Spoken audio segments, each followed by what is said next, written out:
Yo, what's going on guys? HyperX here, and today is a super exciting day because I finally get to sit down and talk to you about Horizon Forbidden West, the eagerly anticipated sequel to what was already a fantastic first game. I've been fortunate enough to have the opportunity to play through the whole game, thanks to the awesome guys over at PlayStation, so today I want to sit down and just chat about my impressions from my time playing through. I will begin this by saying I will not be talking about story spoilers, and most of the gameplay you will see in this video will just be ambient stuff of me going around the world, using some weapons, fighting some machines, so it should be pretty safe for you to watch, but I will talk about some of the new mechanics and gameplay elements, so if you want to go into this completely blind, then naturally now would be the time to step away.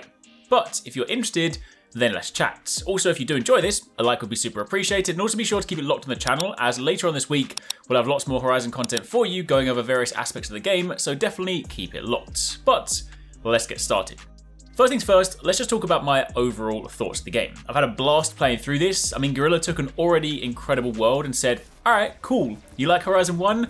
Let's go bigger. Forbidden West map is huge, there are more weapons to choose from, combat is more in depth, the variety of machines is considerably more expansive, and overall, it just feels like having proven themselves with the first game, this is now their chance to truly realise their vision.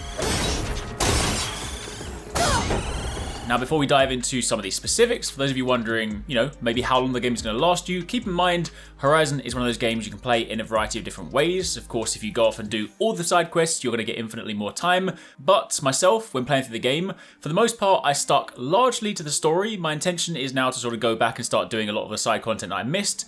But when I rolled credits, I was sitting at around 50 hours. I did take some time to do some errands and a few side missions, but I was never sort of over-leveled for the main story quest, so overall the story sort of flowed really well, and it definitely felt like it was sort of finding its footing in the mid-half when the sort of narrative thread started to take shape. So definitely, a good length of time when you sort of compare it to the first one. It is definitely a bigger game, and keep in mind I still have lots more side content to do, so you can easily get upwards of like 60, 70 hours plus if you go around exploring absolutely everything.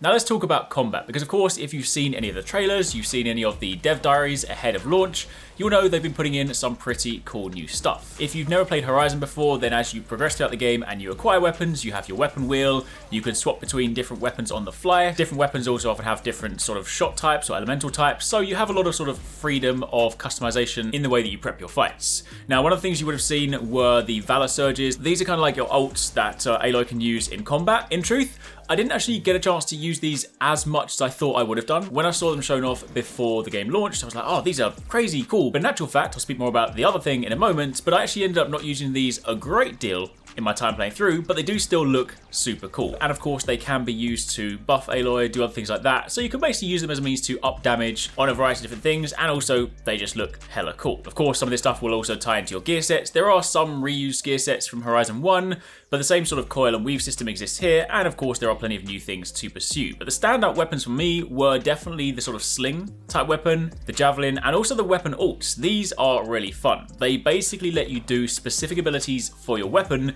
which can be done at the cost of stamina. So a couple of examples being the sharpshooter bow has like a bazooka style long shot. If any of you guys are Monster Hunter players, this is kind of like Dragon Piercer, and the bolt blaster also has like a Monster Hunter style siege mode. So honestly, that's kind of why I use less of the Valor Surges, because I found that a lot of the time I was just like leaning more on the weapon ults. They definitely felt super cool. And of course, as you sort of spec into things, you have the skill tree as well. Does a very sort of similar thing to like Monster Hunter. Monster Hunter doesn't have skill trees, but in the vein that you can basically like have these different skills which will kind of minimize annoyances like potion speed or other things like that. So you can basically do this to turn Aloy into a faster, more agile version of herself as the game progresses, just to kind of like mirror the fact that she is becoming more adept. And the skill tree splits into, surprise, surprise, different trees, and you can of course pick these ones based on your playstyle. Now, of course, outside of combat, there are a few new gadgets. So some of the ones that we've sort of seen showed off in the trailers. You have the Pullcaster, which is kind of like the grapple. This is actually quite nice. It feels quite like the grapple launcher for Batman, but it's not as quick to use as you might expect. And often the perches that you would use will often get destroyed by machines. So that does, in times, limit your ability to actually use it in combat. It does also have some utility in puzzle solving too, to sort of like, pull debris and like create pathways. But overall, it is still a nice addition. The shield wing, of course, the Breath of the Wild style glider, is definitely nice, sort of going hand in hand with the Pullcaster, because of course in the original Horizon, tall heights meant certain death, But in Forbidden West, you're often encouraged to take dangerous leaps and bounds to sort of either solve environmental puzzles or just escape enemies. You then have the climbing scanner. This one is honestly a little bit gimmicky just because you scan the rocks around you, it sort of shows you where you can climb, and it kind of makes you realize how sort of bespoke the climbing areas are. It does get a little bit annoying having to sort of re-scan from time to time, making the sort of climbing footholds appear, but it is still nice to have a degree of verticality that wasn't present in the first game. You then have underwater exploration, which is okay. You know, I'm someone that has never been a huge fan of underwater segments in video games. I just still personally have yet to find a game that I enjoy being underwater. I often find that kind of movement just a little bit more annoying, and you tend to just find that a lot of the time, gameplay-wise, it doesn't necessarily add too much. But for Horizon Forbidden West, there's no actual combat underwater this time around. It is mostly exploration with some sort of stealth segments peppered in, and while some of these do look phenomenal, they don't really do much to sort of make water traversal feel any better than it has done in the past. So it's a nice addition. It's definitely nice to explore, nice to see different biomes, different sort of parts of the world, but it is not as sort of expansive as you might think. There are also a few other gadgets you unlock during the story, which do sort of give the game almost like a kind of light Metroidvania feel, where when you traverse back to older areas, you can then unlock new pathways. Now, outside of this, we of course have the machines, the other big factor in the game. One of the things in Horizon Zero Dawn, it did have a great selection of machines, but Guerrilla themselves even said there were definitely some that they just didn't have a chance to realize in the original game. And this time around, there are tons. There are about 40 different types of machines. Some of these do have Apex variants, which hit tougher and have larger protection. Machines will still destroy you. For example, there was one time I wandered around and I was like, oh, I've fought a Thunderjaw before, I know what I'm doing, and then I got completely and utterly destroyed. So the game definitely does still encourage careful preparation for these fights, similar to Monster Hunter.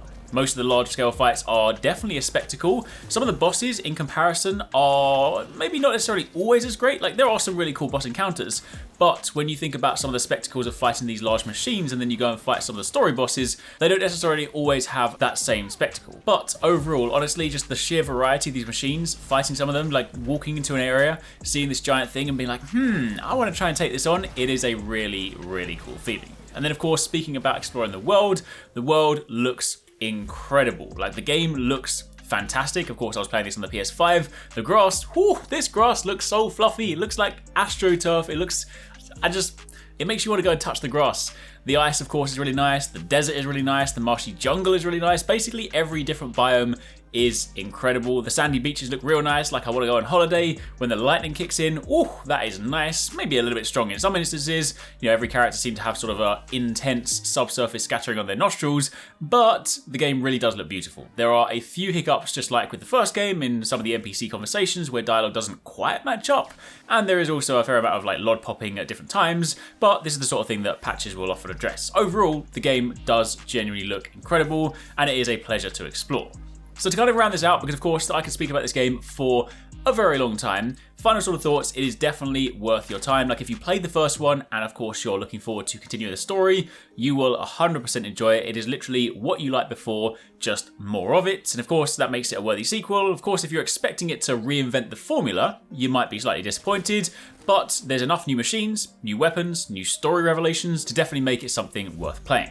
So for the time being, those are a few of my impressions having sort of gone hands-on with the game. If you guys have any questions, by all means let me know in the comments down below. Again, do be sure to keep it locked because we'll be doing more Horizon content. And in the meantime, if you want to find out more about Horizon, make sure you check out this video we did on the channel earlier on.